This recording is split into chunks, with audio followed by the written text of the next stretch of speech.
Everything about Jesus' life and ministry is special, but Luke chapter 7, verses 1 to 10 is unique.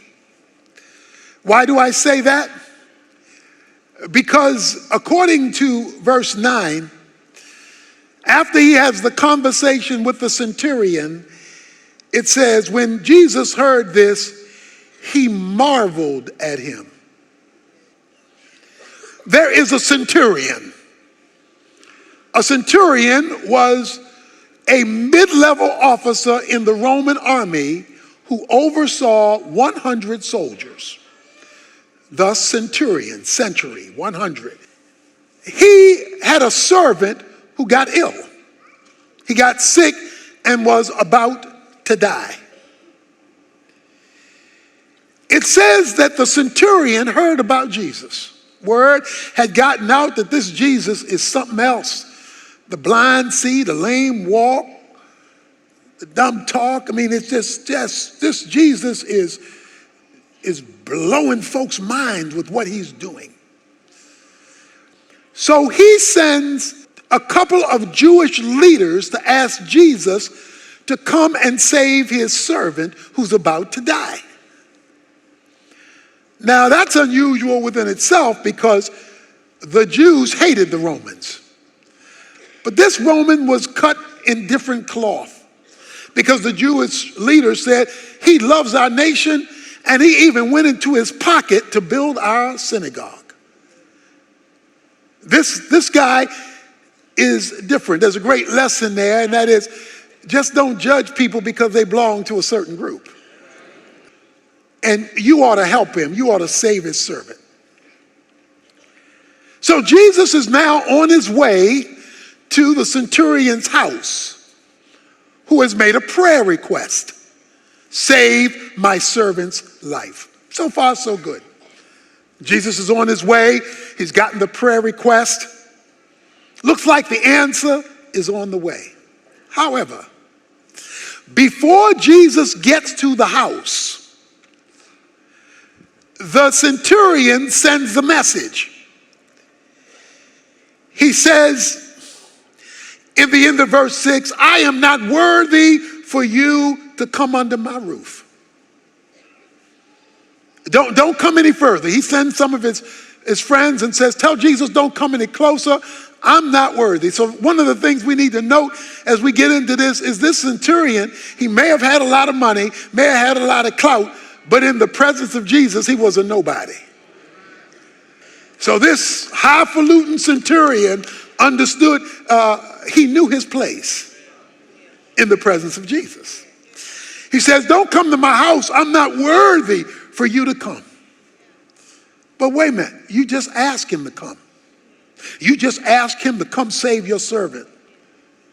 But now you're telling him not to come. Or well, what do you want him to do? The centurion says, he says, I'm not worthy, verse 7, but just say the word, and my servant will be healed. The key to this whole story is verse 8. I need to read it again. For I also am a man placed under authority, with soldiers under me, and I say to this one, go, and he goes, and to another, come, and he comes, and to my slave, do this, and he does it. Now when Jesus heard this, he marveled. What was Jesus saying that he wants us to say or think or do that will blow his mind? Let's parse this. I am also a man under authority. Let's back up to one word. Also. I am also a man under authority. When you use the word also, you mean like something else. I am like something else, or in this case, I am like someone else. I am also a man under authority. Well, who is he talking to and who is he talking about? He's talking about Jesus. He says, Jesus, I'm like you. I am just like you. I am a man under authority. Why does he say that? Word has gotten out about Jesus doing all these miracles. You are also. You're pulling all this off because there's somebody over you allowing you to do it. You are under authority. I also. Jesus Christ in his humanity operated not by virtue of his deity, but by virtue of his submission. Jesus says in chapter 5 of John, verse 19, these words, therefore Jesus answered and said unto them, truly, truly, I say to you, the Son can do nothing of himself, unless it is something he sees the Father doing. For whatever the Father does, these things the Son also does in like manner. For the Father loves the Son and shows him all things that he himself is doing. And the Father will show him greater works than these, so that you may, catch this word, marvel. I just want to know, before we go any further, is there anybody here with guts to shock God? Everything Jesus did, he did in submission to his Father. And because of Jesus, God the Son was perfectly submitted to his Father, he got miracles done. I am also a man underneath authority, just like you, Jesus. And when I tell folk what to do who are under me, they do it.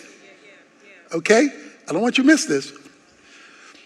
The reason why I'm over is because I'm under. The reason why I can tell folk, the 100 guys underneath me and my servants, what to do is because I got some folk over me telling me what to do. I'm under authority, therefore I can speak with authority to those who are underneath me. He uses the word authority. So let me give you the principle and then break it down further, because this is a principle that will give you access to the miraculous. You cannot exercise legitimate authority over what you're supposed to be over unless you learn to be under what God has put over you. If you're not under what God has put under you, you can't ask God to help you to deal with stuff that's underneath you. If you are out of alignment with that which is legitimately supposed to be over you, you lose heaven's authority to be able to boss situations that's supposed to be under you. If you rebel against the authority up here is not going to help you with your situation down there. I am a man under authority, but I'm over stuff because I tell stuff what to do. I tell them go, they go, stay, they stay. I tell stuff what to do, and the reason I can tell stuff what to do is because I tell them what to do because something's over me telling me what to do. The centurion says, you don't have to come. All you have to do is speak the word, because I know how authority works. And like you, I know all this stuff you pulling off down here on earth, that is now you controlling diseases, you controlling demons, you controlling people, you controlling circumstance. I know how you doing that, Jesus. You doing that because you are perfectly aligned with the Father, and I know how that works in the military. So you don't have to come here. you cannot have authority over, until and unless you are submitted under. And because most people do not understand this theological principle of authority, prayers don't get answered because the prayers are being prayed out of alignment. That we're not properly under what we should be under, or we're not properly over what we ought to be over, or both. And once you are misaligned in God's kingdom program, what you have done is cut the cord of the transfer of authority. The centurion says, because I know how this thing works, you don't even have to come here. Just talk. Because I know you're operating under, in Jesus' case, perfect authority. The Bible makes it clear that Satan is supposed to be under the believer's feet. Romans 6:20. Crush Satan under your feet. Under the foot means to be under the authority of. You put your foot on somebody, you hold them down. It says Satan is to be under our feet, that is, subject to our authority. In Luke chapter 9, verse 1, we read this verse. And he called the 12 together and gave them power and authority over all the demons and to heal diseases. Guess how they got authority? He gave it. He gave it so they had it. They had it over the very things that was trying to have them. He knew Jesus' access to God. Jesus said, all authority is given to me in heaven and on earth, Matthew 28:18. All authority, I'm in charge now. So the alignment to Jesus Christ is critical if you want heaven to join you in history. If Jesus can't overrule you, you're not under authority. This alignment thing is critical because it is how authority flows. He makes a request and the centurion says, I know how this deal works. You're under your daddy's authority. That's why you can pull all of this off. So since you're under his authority and I know how authority works, you speak the word, because if you speak it, it's going to happen because you're only going to speak it because your daddy approved it. And you will change things on earth, in this case, the servant. In Colossians chapter 3, kind of breaks it down into some categories. Let me review some of these categories real quick with you. Beginning with verse 17, we read in Colossians 3, whatever you do in word or deed, do all in the name of the Lord Jesus, giving thanks through him to God the Father. So do it under Jesus' authority. Then he starts breaking it down. Wives, be subject to your own husbands as is fitting to the Lord. If you as a wife are out of alignment with your husband's legitimate authority, keyword legitimate, then you are out of alignment with God. And if you're out of alignment with your husband's legitimate authority and therefore out of alignment with God, you cannot then go and ask God for help. He goes on, he says, husbands, love your wives, do not be embittered against them. 1 Peter 3 verse 7 says, husbands, treat your wives with equal honor so your prayers are not hindered. You are underneath authority, the Bible says. And if Jesus, the man of all men, had to be under his Father's authority, what makes a man think that he can be independent of Jesus' authority? That makes you a male rebel. He goes on and says, children, be obedient to your parents in all things, for this is well-pleasing to the Lord. The reason why you should teach your children to obey is not just because you're their parents. Of course they should, because you're their parent, but because they want to make God happy. Because when they make God happy, God will even answer their prayers. Because they have come under the legitimate authority, not wrong authority,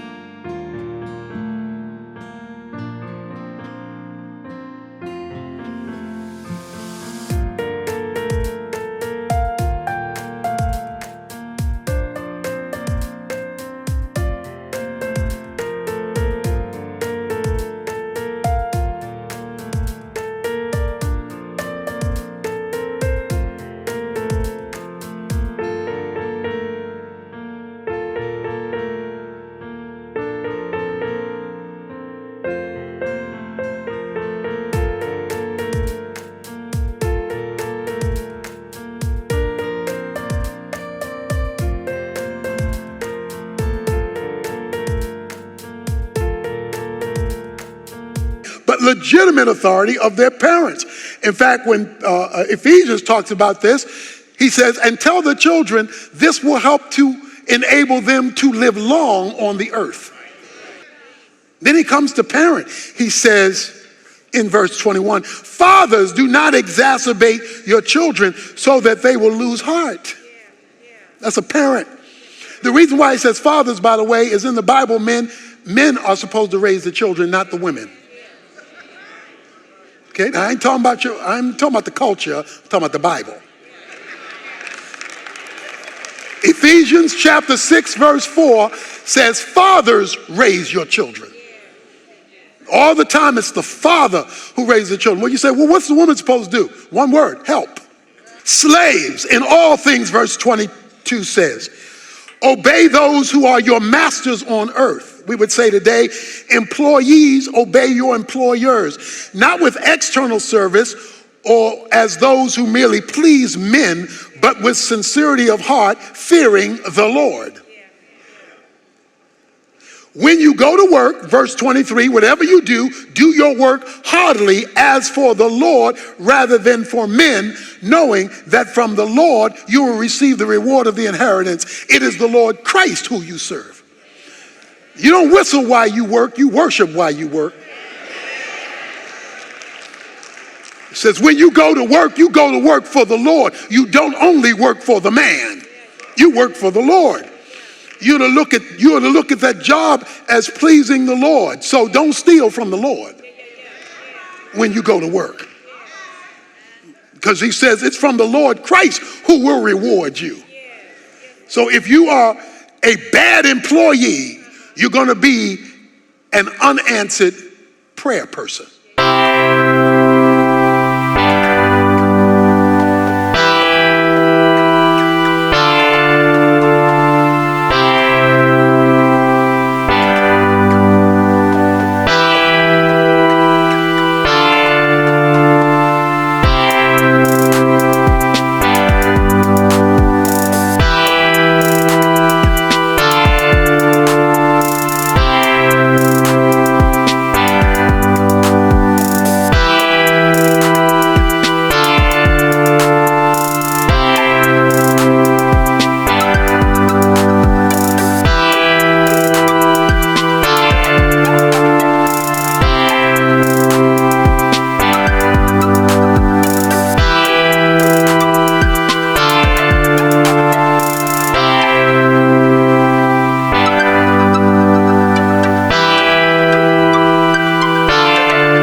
He goes on and he talks about employers, chapter 4, verse 1. Masters, these are the ones over the servants. Grant to your slaves justice and fairness, knowing that you too have a master in heaven. You see the authority? Masters, be fair and just. You can't abuse your employees. You can't misuse your employees. And the reason why you don't mistreat your employees is because you're not the only master. Chapter 4, verse 1 says, remember, you have a master. So if you're going to be over, you better be under. Be under your master if you're going to be the right kind of master and get the right kind of service and benefit and blessing in your company. Do you really want to see heaven do stuff that will blow your mind because you didn't shock Jesus? Whoa. Because I've come under and now I have authority legitimately over to see God invade things that look like they're dying. The servant was dying. Anybody got any dying situations? He's just dying. Well, you need to make sure your alignment is straight so you can shock Jesus. What does Jesus say about this man? Jesus is stupefied, and in chapter 7 he says, when Jesus heard this, he marveled at him, and he turned and said to the crowd who was following. So now he's talking to everybody who's there. So it's like me talking to you. He turns to the crowd. He says, did you see that? I say to you, not even in Israel have I found such great faith. I got an uncircumcised Gentile who's got more faith than my church folk, than Israel. I got somebody who doesn't even understand theology on a broad scope who's got more faith. So the question is, who you identifying with? You better identify with somebody who's in alignment, because they're the one who have access to authority in prayer. Because it was a prayer. He said, come heal my servant. That's a prayer request. It says in verse 10, when those who had been sent returned to the house, they found the slave in good health. Not when Jesus didn't go to the crib. Jesus didn't go to the house. When the ones he sent came back to the house, the servant is healed. Okay? Now I want you to miss this. Jesus is on his way. The centurion sends some guy, tell him, don't come here, I'm not worthy. But if he'll just talk, speak the word, that'd be good enough, because I know how this authority thing works. Jesus is shocked, and he says, wow, what kind of faith is this? This is some kind of faith. I'm just stupefied. They go back, and the man is healed. The servant is healed. So what's my point? Jesus believes in long distance prayer answers, because he's not physically there. He didn't physically go to the house. He just sent the word to the house, even though he was absent from the location. Now, you have to understand, all the other miracles Jesus did, he was there.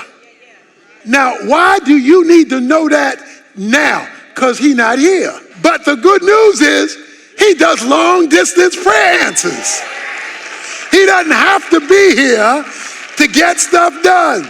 That's why I love Hebrews chapter 7, verse 25, which says, Jesus, our great high priest, ever lives as an intercessor for believers. He ever lives to invade our circumstance, and he doesn't have to be here to get it done.